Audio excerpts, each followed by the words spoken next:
ನಮಸ್ತೆ ಎಲ್ರಿಗೂ, welcome back to my channel. ಇವತ್ತು ಆಲೂಗಡ್ಡೆ ಮತ್ತು ಸಾಬುದಾನ ಎರಡನ್ನೂ ಸೇರಿಸಿ ಒಂದು ಹಪ್ಪಳ ಅಥವಾ ಸಂಡಿಗೆ ಏನಾದರೂ ಅನ್ಬೋದು, ಅದನ್ನು ನಾನು ತೋರಿಸ್ತೀನಿ.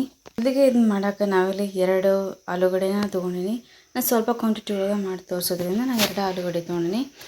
ಸೊ ನೀವು ಎಷ್ಟು ಮಾಡ್ತೀರಿ ಅದ್ರ ಮ್ಯಾಗೆ ಡಿಪೆಂಡ್ ಆಗಿರ್ತೈತಿ. ಆದಮೇಲೆ ಸಾಬುದಾನ ಇಲ್ಲಿ ಓವರ್ ನೈಟ್ ಈ ರೀತಿ ನೆನೆಸಿ ಇಟ್ಕೊಂಡಿವಿ. ಇಲ್ಲಿ ನಾ ತೊಗೊಂಡಿರುವಂಥ ಕಪ್ಪಿಂದ 1 ಕಪ್ಪಷ್ಟು ನಾ ಇಲ್ಲಿ ಸಾಬುದಾನ ತೊಗೊಂಡಿನಿ. ಮೊದಲಿಗೆ ನಾವು ಆಲೂಗಡ್ಡೆನ ಸಣ್ಣದಾಗಿ ಕಟ್ ಮಾಡ್ಕೋಬೇಕು. ಇದನ್ನು ನಾವು ಮಿಕ್ಸಿ ಜಾರ್ ಒಳಗೆ ಹಾಕೋದ್ರಿಂದ ಅದಕ್ಕೆ ನಾವು ಸಣ್ಣಗೆ ಕಟ್ ಮಾಡ್ಕೋಬೇಕು. ನಾ ಇಲ್ಲಿ ಸ್ವಲ್ಪ ಕ್ವಾಂಟಿಟಿ ಒಳಗೆ ಮಾಡತ್ತೀನಿ. ಇದರಿಂದ ಕಮ್ಮಿ ಅಂದರೂ ಒಂದು 100 ಹಪ್ಪಳ ಆದರೂ ಆಗ್ತಾವೆ. ಸೊ ನೀವು ಎಷ್ಟು ಮಾಡ್ತೀರಿ ಅದ್ರ ಮ್ಯಾಗ ಆಲೂಗಡ್ಡೆನ ತೊಗೋಬೋದು. ಇವಾಗ ಇದನ್ನು ಈ ರೀತಿ ಸಣ್ಣದಾಗಿ ನಾವು ಕಟ್ ಮಾಡ್ಕೋಬೇಕು.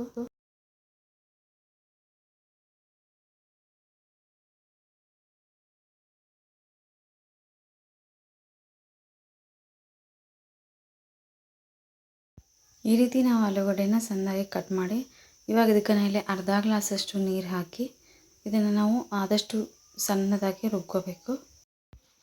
ಈ ರೀತಿ ಇದನ್ನು ನಾವು ಈ ರೀತಿ ಸಣ್ಣದಾಗಿ ರುಬ್ಕೊಂಡಾಗ ಇವಾಗ ಇದನ್ನು ನಾವು ಯಾವ ಪಾತ್ರೆ ಒಳಗೆ ಮಾಡ್ತೀವಿ ಆ ಪಾತ್ರೆ ಒಳಗೆ ಟ್ರಾನ್ಸ್ಫರ್ ಮಾಡ್ಕೋಬೇಕು. ಇವಾಗ ಇದನ್ನು ಹಾಕಿದ ಮ್ಯಾಗ ಈ ಮಿಕ್ಸರ್ ಜಾರ್ ಇರ್ತದೆ, ಇದ್ರೊಳಗೆ ನಾವು ಉಳಿದಿರೋವಂಥ ಅರ್ಧ ಗ್ಲಾಸಷ್ಟು ನೀರು ಹಾಕಿ ಅದನ್ನು ಒಂದು ಸತಿ ಮಿಕ್ಸ್ ಮಾಡಿ ಅದನ್ನು ಹಾಕ್ಕೋಬೇಕು. ನೀರು ಇದನ್ನು ಹಾಕೊಳ್ಳುವಾಗ ನೋಡಿಕೊಂಡು ಹಾಕ್ಕೋಬೇಕು. ಇವಾಗ ಇದನ್ನು ನಾವು ಬೇಯೋದಕ್ಕೆ ಇಟ್ಕೋಬೇಕು. ಈ ರೀತಿ ಇಟ್ಕೊಂಡ್ಮ್ಯಾಗ ಇದನ್ನು ನಾವು ಯಾವಾಗಲೂ ಈ ರೀತಿ ಮಿಕ್ಸ್ ಮಾಡ್ಕೋತಾನೆ ಇರಬೇಕು. ಇವಾಗ ಇದಕ್ಕೆ ನಾನು ಮತ್ತೆ 1 ಗ್ಲಾಸಷ್ಟು ನೀರನ್ನು ಹಾಕ್ಕೊಳ್ತೀನಿ. ನೀರಿನ ಕನ್ಸಿಸ್ಟೆನ್ಸಿನ ನೋಡಿ ಹಾಕ್ಕೋಬೇಕು. ಇದನ್ನು ನಾವು ಈ ರೀತಿ ಯಾವಾಗಲೂ ಮಿಕ್ಸ್ ಮಾಡ್ಕೋತಾನೆ ಇರಬೇಕು, ಇಲ್ಲ ಅಂತಂದರೆ ಅದು ಗಂಟಾಗೋ ಚಾನ್ಸಸ್ ಇರ್ತೈತಿ. ಇವಾಗ ಇದು ಈ ರೀತಿ ಕುದಿ ಬಂದ್ಮ್ಯಾಗ ಇವಾಗ ಇದು ಸ್ವಲ್ಪ ಗಟ್ಟಿ ಆದ್ಮ್ಯಾಗ ನಾನು ಇಲ್ಲಿ 1 ಗ್ಲಾಸಷ್ಟು ನಾನು ನೀರು ಹಾಕ್ಕೊಳತ್ತೀನಿ. ಟೋಟಲಾಗಿ ನಾನು ಇದನ್ನು ಮಾಡಬೇಕಾದ್ರೆ ಒಂದು 4 ಅರ್ಧ ಗ್ಲಾಸಷ್ಟು ನಾನು ನೀರು ಬಳಸೀನಿ. ಅತಿಯಾಗಿ ನೀರಾಗೂ ಇರಬಾರ್ದು, ಅತಿಯಾಗಿ ಗಟ್ಟಿಯಾಗೂ ಇರಬಾರ್ದು. ಸೊ ಅದನ್ನು ನೋಡಿಕೊಂಡು ನಾವು ನೀರು ಆ್ಯಡ್ ಮಾಡಬೇಕು. ಒಮ್ಮೆ ಜಾಸ್ತಿ ನೀರು ಆ್ಯಡ್ ಮಾಡಿಬಿಟ್ವಿ ಅಂದರೆ ಅದು ತೆಳುವಾಗಿಬಿಡ್ತೈತಿ.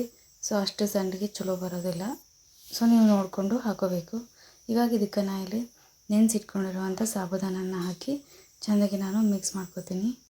ನೀವು ಬೇಕಿದ್ದರೆ ಸಾಬುದಾನ ಸ್ಕಿಪ್ ಮಾಡಿ ಬರೀ ಆಲೂಗಡ್ಡೆನ ಮಾತ್ರ ಕುದಿಸಿ ಹಾಕೋಬೋದು. ಇವಾಗ ಇದಕ್ಕೆ ನಾವು ರುಚಿಗೆ ಎಷ್ಟು ಬೇಕೋ ಅಷ್ಟು ಉಪ್ಪು, ಅದಾದಮೇಲೆ ನೀವು ಏನಾದರೂ ಇದಕ್ಕೆ ಜೀರಿಗೆ ಏನಾದರೂ ಹಾಕೋಬೋದು ಅಥವಾ ಎಳ್ಳಾದರೂ ಹಾಕೋಬೋದು. ನೀವು ಭಾಳ ದಿವಸದವರೆಗೂ ಇಡ್ತೀರಿ ಅನ್ನೋ ಹಾಕಿದ್ರೆ ಇದನ್ನು ಎಳ್ಳನ್ನು ಹಾಕೋಬಾರ್ದು. ಎಳ್ಳು ಹಾಕೋದ್ರಿಂದ ಬೇಗ ಹುಳ ಆಗ್ತೈತಿ. ಸೊ ಅದಕ್ಕೆ ನಾವು ಬೇಕಿದ್ರೆ ನೀವು ಇದಕ್ಕೆ ಜೀರಿಗೆನೂ ಹಾಕೋಬೋದು. ಈ ರೀತಿ ಇದನ್ನು ಸ್ವಲ್ಪ ಕುದಿಸ್ಕೋಬೇಕು. ಇದು ಸ್ವಲ್ಪ ಗಟ್ಟಿಯಾಗೋ ತನಕ ನಾವು ಕುದಿಸ್ಕೋಬೇಕು. ಇದಕ್ಕೆ ನೀವು ರುಚಿಗೆ ಎಷ್ಟು ಬೇಕೋ ಅಷ್ಟು ಸ್ವಲ್ಪ ಉಪ್ಪನ್ನು ಹಾಕುವಾಗ ನೋಡ್ಕೊಂಡು ಹಾಕೋಬೇಕು. ಯಾಕಂದರೆ ನಾವು ಇದು ಗಟ್ಟಿ ಆದ್ಮ್ಯಾಗ ನಾವು ಒಣಗಿಸಿದ ಮ್ಯಾಗ ಅದು ಉಪ್ಪು ಜಾಸ್ತಿ ಆಗ್ತೈತಿ. ಸೊ ಸ್ವಲ್ಪ ಉಪ್ಪು ಹಾಕೋಬೇಕು. ಈ ರೀತಿ ಸ್ವಲ್ಪ ಇದನ್ನು ಈ ರೀತಿ ಗಟ್ಟಿ ಆಗೋ ತನಕ ಕುದಿಸಿ ಇಟ್ಕೋಬೇಕು. ಇವಾಗ ಇದು ರೆಡಿ ಆಗೈತಿ. ಇಷ್ಟು ಥಿಕ್ಕಾಗಿರಬೇಕು, ಏಕೆಂದರೆ ಇದನ್ನು ನಾವು ಆರಿದ ಮೇಲೆ ಹಾಕ್ತೀವಿ. ಸೊ ಇದು ಪೂರ್ತಿ ತಣ್ಣಗಾಗೋ ತನಕ ನಾವು ಇಡಬೇಕು. ಈ ರೀತಿ ಇದು ತಣ್ಣಗಾದ್ಮ್ಯಾಗ ಸ್ವಲ್ಪ ಇದು ಈ ರೀತಿ ಗಟ್ಟಿಯಾಗಿ ಬರ್ತೈತಿ. ಸೊ ನಾವು ಮಾಡ್ಕೊಳ್ಳೋವಾಗ ಸ್ವಲ್ಪ ಇದನ್ನು ತೆಳುವಾಗಿ ಮಾಡಿಕೊಂಡು ಇಟ್ವಿ ಅಂದರೆ ಅದು ಆರಿದ ಮೇಲೆ ಇಷ್ಟು ಗಟ್ಟಿ ಆಗ್ತೈತಿ. ಇದನ್ನು ನಾವಿಲ್ಲಿ ಒಂದು ಪ್ಲಾಸ್ಟಿಕ್ ಶೀಟ್ ಮೇಲೆ ಈ ರೀತಿ ಹಾಕೊಳತ್ತೀವಿ.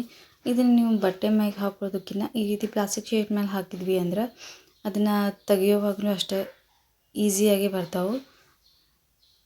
ಈ ರೀತಿ ನಾವು ಪ್ಲಾಸ್ಟಿಕ್ ಶೀಟ್ ಮೇಲೆ ಹಾಕೋದ್ರಿಂದ ಒಬ್ಬೊಬ್ಬರು ಎಣ್ಣೆ ಹಚ್ಚಿನೂ ಹಾಕ್ತಾರೆ. ಎಣ್ಣೆ ಹಚ್ಚಿ ಹಾಕೋದ್ರಿಂದ ನಾವು ಜಾಸ್ತಿ ದಿವಸ ಇಟ್ವಿ ಅಂದ್ರೆ ಅದು ಒಂಥರ ವಾಸನೆ ಬರ್ತೈತಿ. ಸೊ ನೀವು ಎಣ್ಣೆ ಹಾಕ್ದೇನೂ ಹಂಗೆ ಹಾಕಿದ್ರಿ ಅಂದ್ರೆ ಅವು ಈಸಿಯಾಗನೇ ಬರ್ತಾವೆ ಸಂಡಿಗೆ.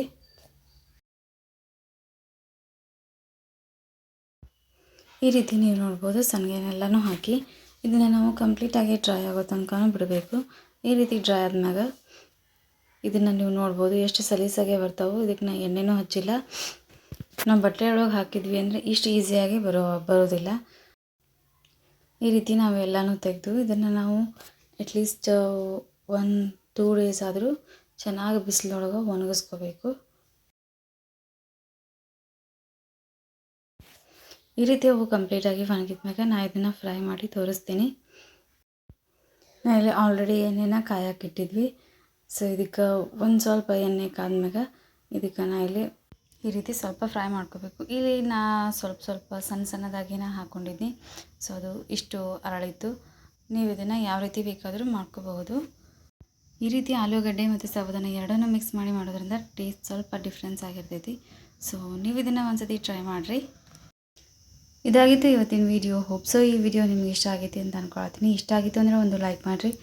ಯಾರೆಲ್ಲ ಸಬ್ಸ್ಕ್ರೈಬ್ ಮಾಡ್ಕೊಳ್ತೀನಿ ನೋಡ್ತಿದ್ರೆ ಅಂದರೆ ಸಬ್ಸ್ಕ್ರೈಬ್ ಮಾಡ್ಕೊರಿ, ಬೆಲ್ಲೈಕನ್ನ ಕ್ಲಿಕ್ ಮಾಡಿರಿ. ನಾ ಮಾಡೋ ಪ್ರತಿಯೊಂದು ವಿಡಿಯೋದ ನೋಟಿಫಿಕೇಷನ್ ಫಸ್ಟ್ ನಿಮ್ಗೆ ಬರ್ತೈತಿ. Thanks for watching.